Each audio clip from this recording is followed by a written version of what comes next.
Good afternoon, everyone. Thank you so much for joining us on this beautiful sunny day, depending upon where you are.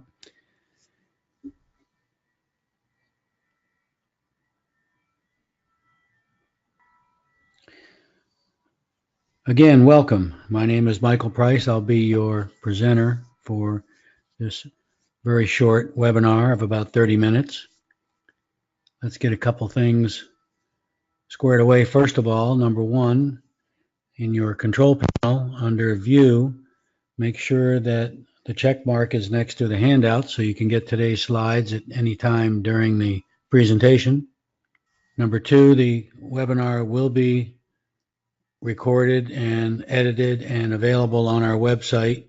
And most importantly, if you have any questions, please feel free to type them in your panel at any time. I highly encourage interruption because if it's important to you, it's important to me, and it's important to everybody else who is attending today. So getting those things out of the way, let's move on. Who am I? I'm a service-disabled Vietnam vet. So long ago, I forgot what it was for. I've been around the GSA world and the government procurement world much longer than I care to admit. I've worked on the beta team at GSA. Unfortunately, I wasn't the only one. There was a few of us that worked on this. But why do I do this?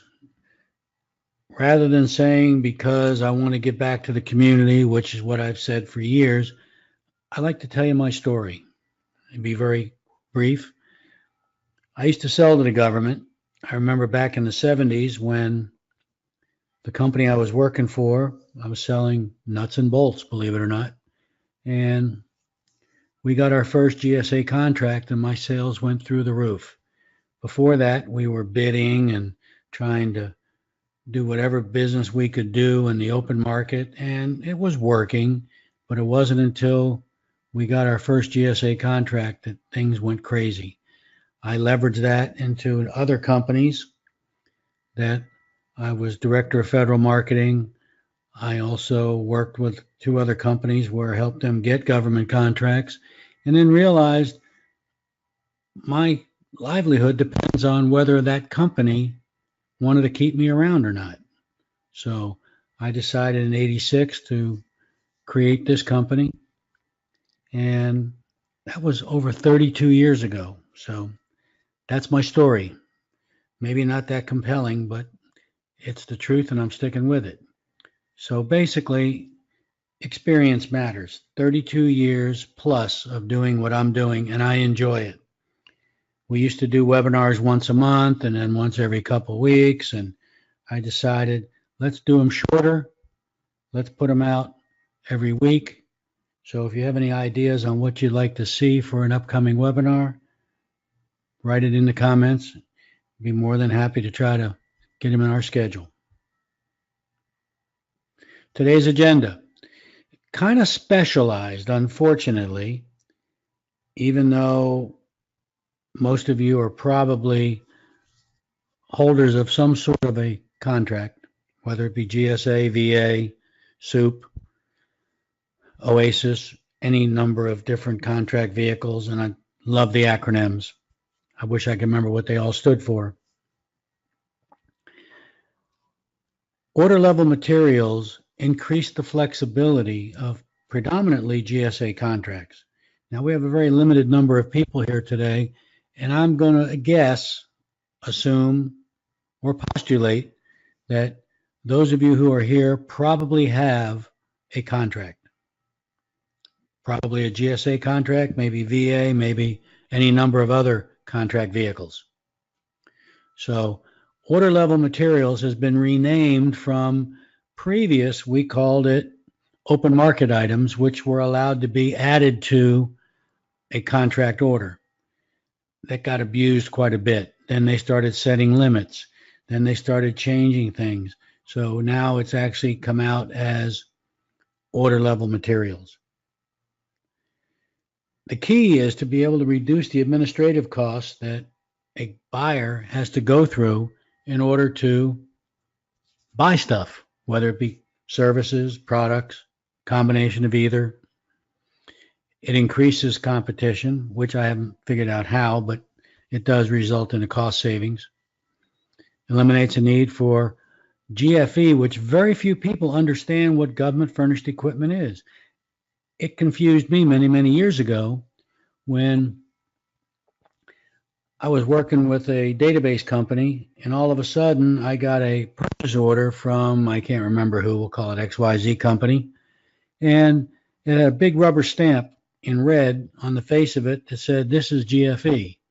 And they were actually buying database software in support of a contract they were doing for one of the government agencies. I was confused. And when I called him, he educated me. So GFE is very, very important. Now it's called OLM, Order Level Materials. The good news is, if you have a contract, those current terms, conditions all apply to OLMs. And of course, Environmental Attributes, Trade Agreements Act, Buy America, all that good stuff is automatically flowing down from your contract. But what are OLMs? Supplies or services, direct support. It's like the old GFE. I have not seen a GFE order in probably 15 years. But this could either be the good news or the bad news. The OLM pricing is not based on your GSA contract or your BPA, those of you that have BPAs, but it's at the order level. So each of the OLMs are negotiated individually rather than saying, here it is at this price or here it is at that price. I don't know whether that's good or bad. I'm going to reserve comment on that.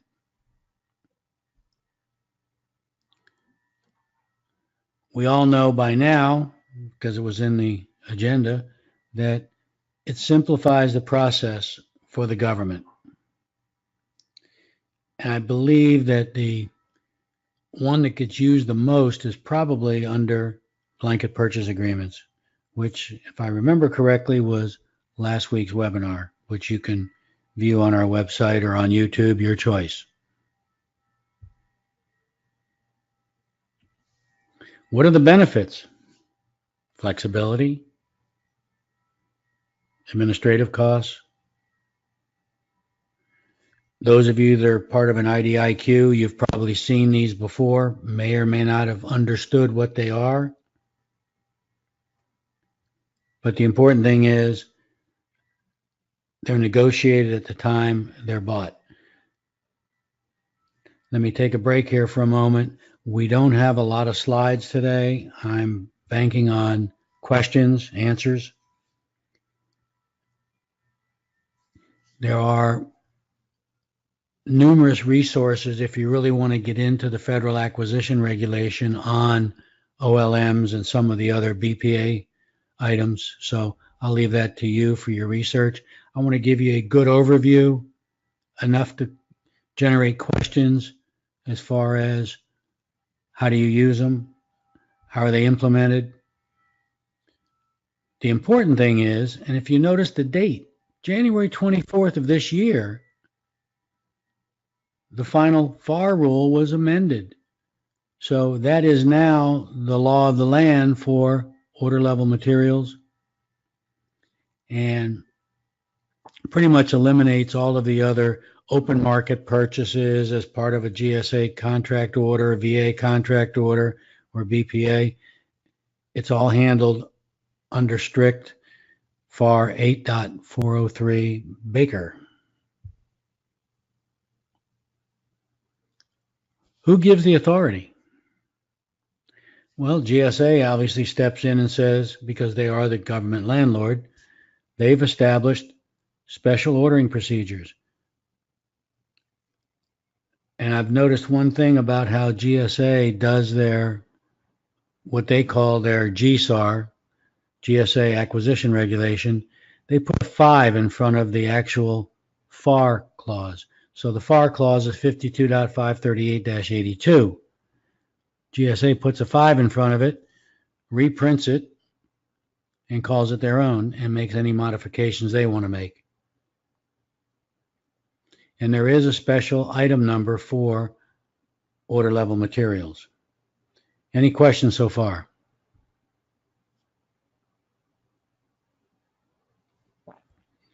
Well, here comes the good part. They're only authorized under certain schedules. Now, those of you that have been around the block a few times, like I have, the OO Corp used to be the corporate schedule where you had a combination of a number of different GSA contracts rolled into one, which was probably one of the dumbest things that the government ever did.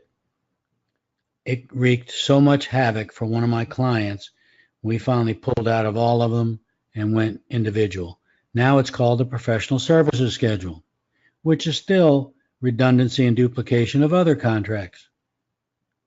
Facilities maintenance is gaining steam again. Of course, IT is always going to be there. Human capital is making a big comeback. So those are the only authorized contracts right now under GSA. Not to say that BPAs can incorporate some of the federal supply classes that are covered under these particular GSA contracts.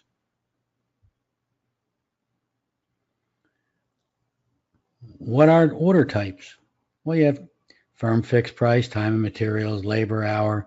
Pick any combination of contract line item number, and OLMs apply to all of them.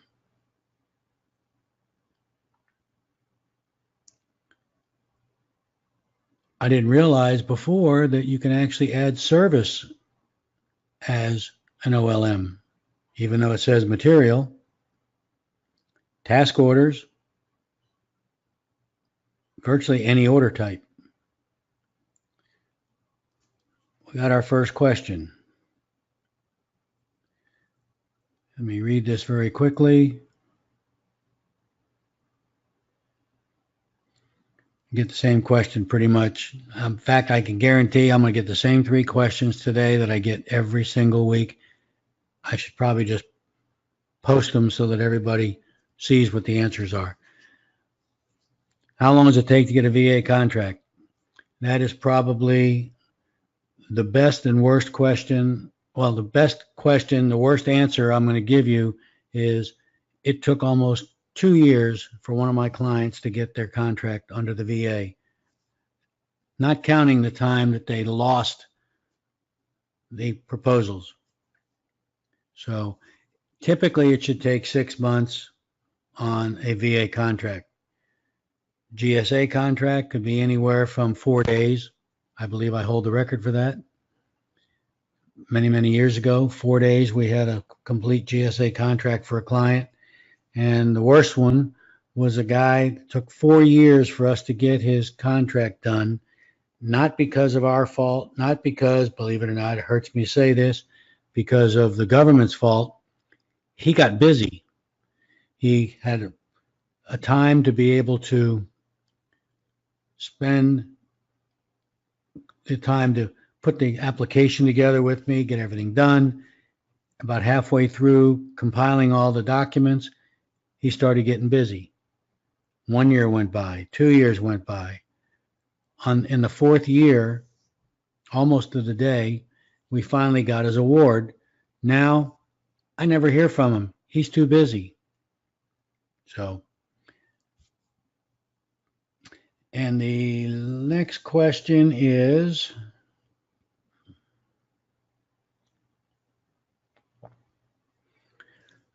how are OLMs different from open market purchases?